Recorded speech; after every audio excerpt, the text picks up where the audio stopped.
Oh my god, it's Halo, it's Master Chief, oh here he comes, here's that one line he says, I need a weapon. I need a weapon. oh he said it, oh here he comes, here ready to rock some Covenant up. Let me tell you. Wait, what? They made a show? Damn. Let me check it out. Oh my god, he's here, look at him, oh my god, he's going off, oh my god, you see that? See that? The way he whipped that shotgun. Oh my, is that a Brood? Wait, is that a Brood? Oh my god, a live action Brood!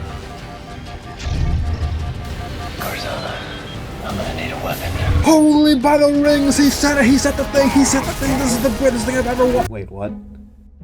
What's with all this walking? Some people walking. Oh, and some more people walking, I guess. Just people walking through hallways.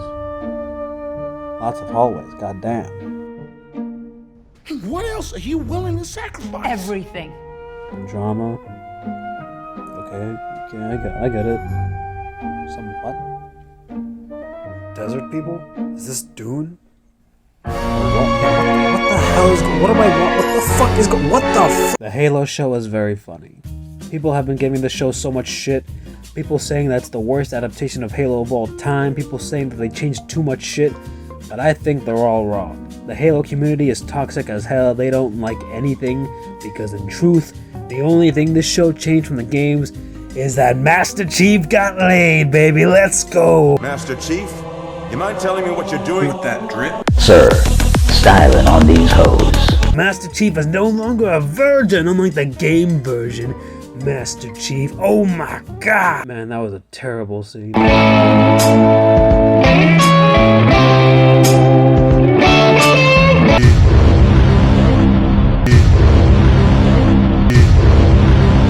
I've been taking the piss out of this shit for the last week. Are you taking the fucking piss? I'm afraid not. I was eating at Cheesecake Factory when all of a sudden I got a text message from my friend who sends me a link to a PC Gamer article where the title literally just says, Master Chief had sex. That is it, and I could not stop laughing at the name of the article the entire time. I even made a Halo art piece where I literally went in naming the file Master Chief had sex. I just love that title so much, it's perfect. With all honesty, the show started off fine. The opening of the show looks like a bad Westworld opening, but whatever. The moment Chief took off his helmet near the end of the first episode, I was like, okay, this is clearly going to be very different from the Halo I know, but I'm still interested.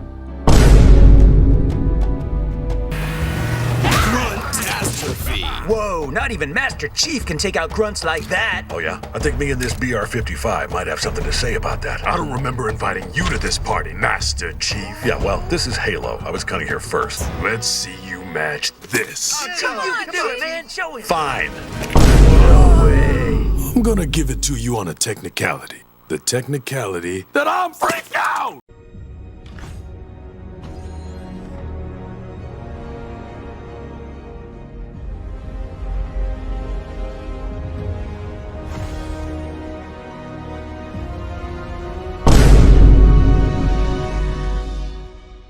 Also, look at this bullshit. I actually went back to see the very first teaser of the show that was released, and they actually show the clip of him taking off the helmet, but it's played in reverse, so it makes it look like he's putting it on. Hello, Master Chief.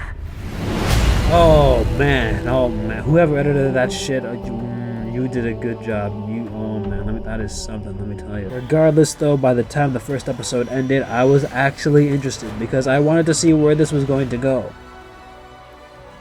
Unfortunately, I have now seen where it went, and now I want to go back. They should have just made the show depicting lore-accurate Master Chief.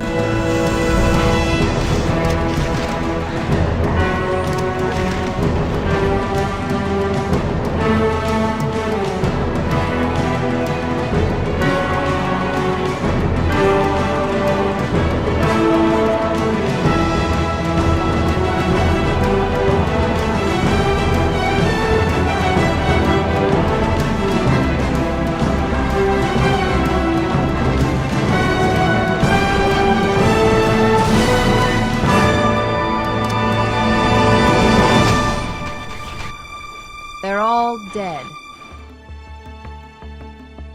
First things first, I want to talk about the cinematography. Now, this may not be the first thing you would typically talk about when talking about a show, but I wanted to know how the show would handle certain shots. Halo at its core has always been a first-person shooter, but there have been so many pre-rendered cutscenes that we know what a good shot should look like in the science fiction world. I will continue my campaign against the humans. Look at this shit. Look how beautiful this looks. God damn, bro. God damn. This armor suits you, but it cannot hide that mark. Nothing ever will. You are the arbiter, the will of the prophets. But these are my elites. Their lives matter to me, yours does not. That makes two of us.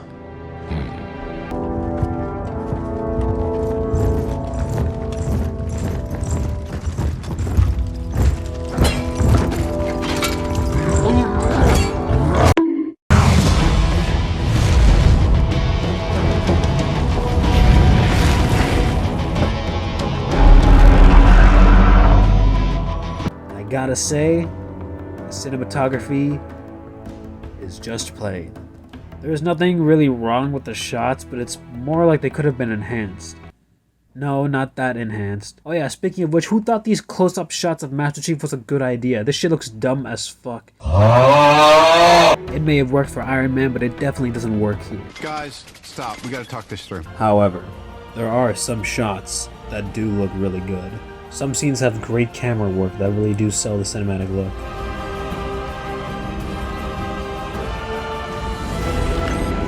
'17! On me!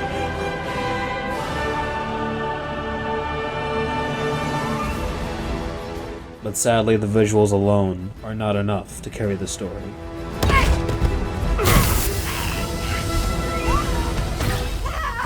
Yeah, come to daddy. Then there's the writing. There's not much to say, honestly, it's just overall bad. Like, some character will say a few lines and you'll be like, why did they say that? Sir, I'm here to report that there's this guy named Rick. And I kid you not, he turns himself into a pickle. He's called Pickle Rick. Funniest shit I've ever seen. When Halsey is talking to baby boy Master Chief, And do you know why? Because you're special, and you have a mission. Of all the young Spartans, I believe that you have the skills and the natural ability to be their leader. You're gonna save all of us. why is she saying all this? Why would she think saying this to a 12-year-old boy would matter? You think he's gonna understand anything you just said and take it seriously? There will be times when new characters are added and they will feel like welcome additions to the story, like Soren. I actually really like his character. I thought he was pretty cool. This place cost me my arm. And what's good about that? If I wanted to be anyone, John, I wanted to be you. Either way.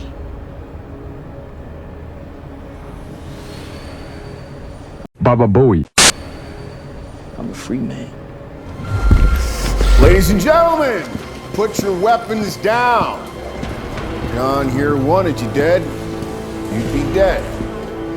But then there are times when characters feel completely unnecessary to the plot, and some characters will feel like complete psychopaths.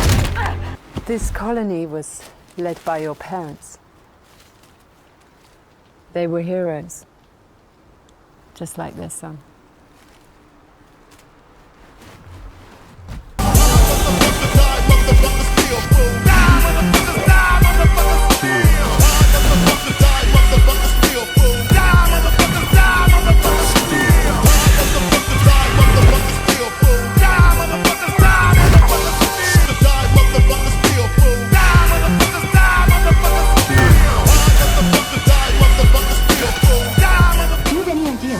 If the sensors fail with Dr. Halsey inside... I do? She will receive a very large dose of radiation. Open the door right now. Make me. She only has a few seconds, John, please. And the shit don't stop until I say it's over, you motherfucker. Don't get too comfortable. I have no plans to save you from what's next. What a sweet boy. Master Chief, you mind telling me what you're doing? Sir, shredding.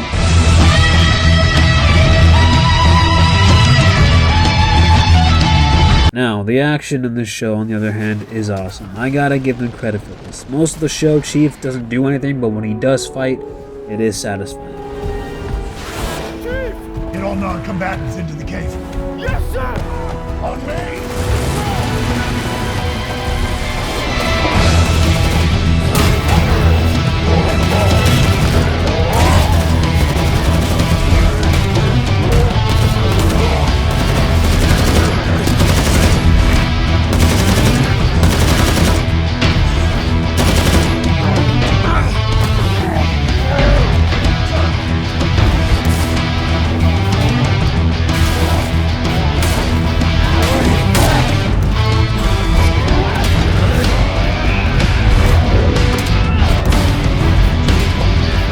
We've seen action scenes and cutscenes in other live-action Halo media before, but none this visceral.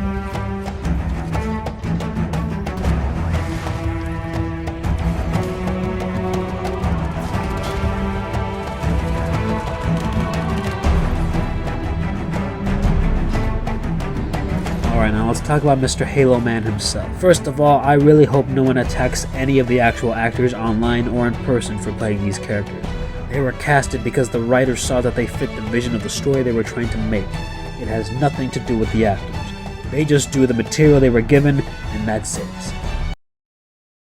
On the flip side though, Chief is awful in this series. He is the equivalent of a giant man baby. He gets temper tantrums more times than the Hulk, and it is truly a shame with what they did to him.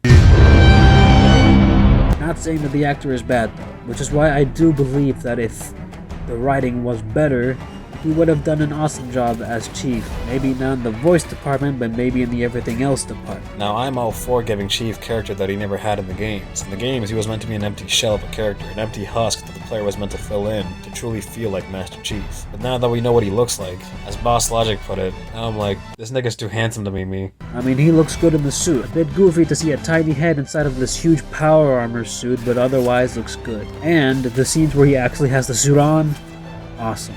The suit looks magnificent.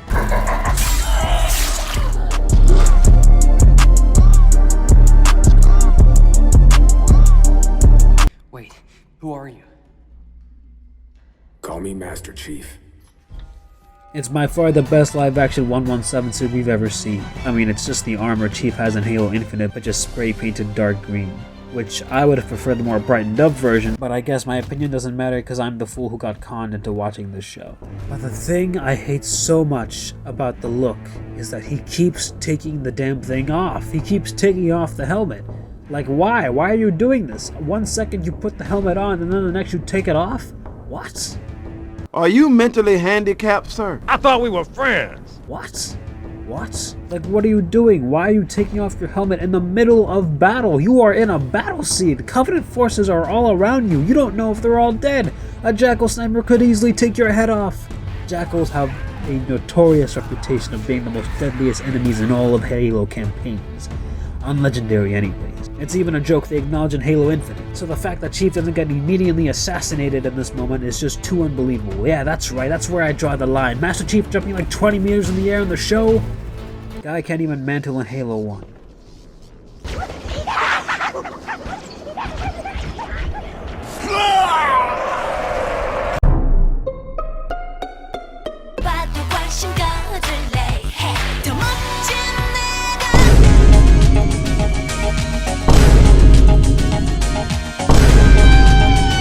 Bonnie Ross, who was the head of 343 Industries, said she wanted the Halo show to appeal to a broader audience. That is simply not true, because if it was true, you would not have made the show rated R. Some kids get sniped, annihilated, and obliterated within the first 10 minutes of the show. There is no way you're looking for a certain demographic here. Not only that, but the actual showrunner publicly stated that they didn't even look at the games when making this show. Why? Why would you say that? I'm not even mad that they didn't even take anything from the games. I'm mad at the fact that he said this like a week before the show started, instantly killing any high expectations anyone had for the show. I'm sure they would have been able to at least con more people into paying for a Paramount Plus membership if this guy hadn't said anything. Hey Vanek, do you know about the hit game Among Us? I wonder if all that gun grease in your hair didn't seep down into your brain, asking me dumbass questions like that. God damn, nigga, fun. Now, one reason I've heard that actually does explain as to why the show and why Chief are the way they are, the reason being that they wanted to avoid people thinking they're just copying The Mandalorian. Now, admittedly, on paper, this does make sense. I mean, both properties focus on a male lead who is completely masked and armored from head to toe. They both have the traits that make up a typical badass lone wolf character. They both don't talk too much unless they have to. They both typically have one-liners for certain moments. Just one question. What if you miss? I won't.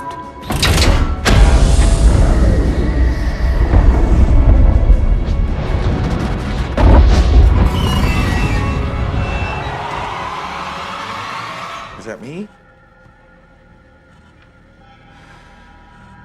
Look, there must be some mistake.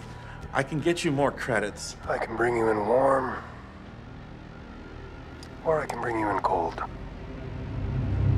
And they both travel through space a lot. It makes sense from a certain standpoint as to why they would want to avoid this comparison, but that's still dumb, because The Mandalorian is extremely popular and very successful, so why would you not want to ride that train? Master Chief was already like this 2 decades prior to The Mandalorian.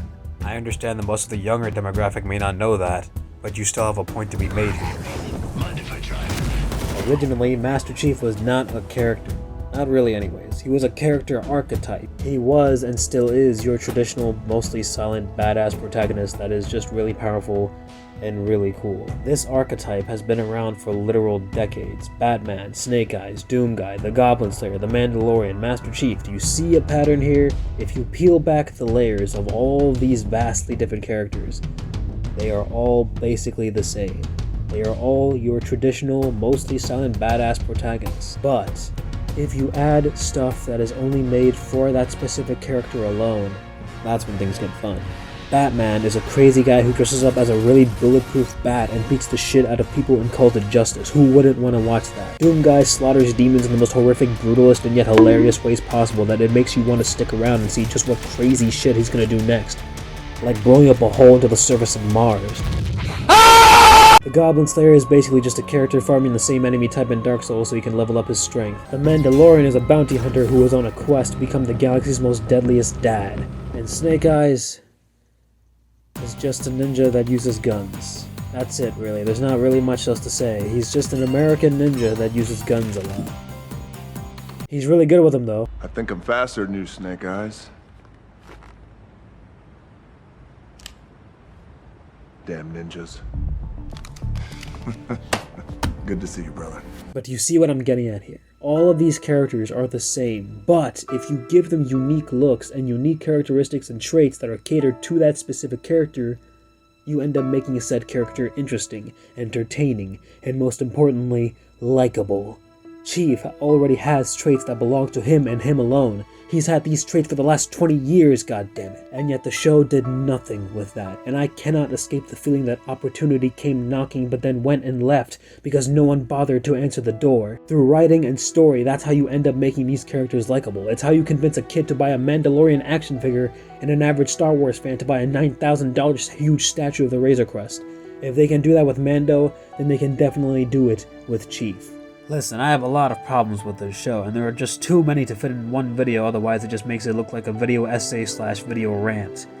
So I'll say one more thing I didn't like and one more thing I did like. The one thing I didn't like was that the reveal of the ring was super underwhelming. The ring is where it's all about. I mean, the whole series is named after this thing, Halo Ring. So when I saw the Halo Ring for the first time in episode 6, I was like, holy shit, it's here, we're on Halo, and oh my god, they found a way to make it look boring. When I saw episode 6 of the Book of Boba Fett and saw that they had a Halo Ring, like straight up an actual Halo Ring in the show, I was dumbfounded and flabbergasted and thought to myself, how the hell did Star Wars do a live-action Halo Ring first than the Halo TV show? When you see a Halo ring, that shit is meant to be majestic. That scene from Halo Infinite where you see the ring for the first time and that amazing song from the soundtrack starts playing called Reverie, that shit was straight up magical. I didn't say a single word throughout the whole scene when I first played. I was flabbergasted, but for good reasons. But this, considering that this is our first live action look at a Halo ring in a legitimate Halo show, you missed it. Now, as promised, I am going to mention the other thing that I did like about this show. and that is, they had an elite say wart wart. Absolutely amazing, truly 10 out of 10. Can't wait for season 2. Cheeky monkey.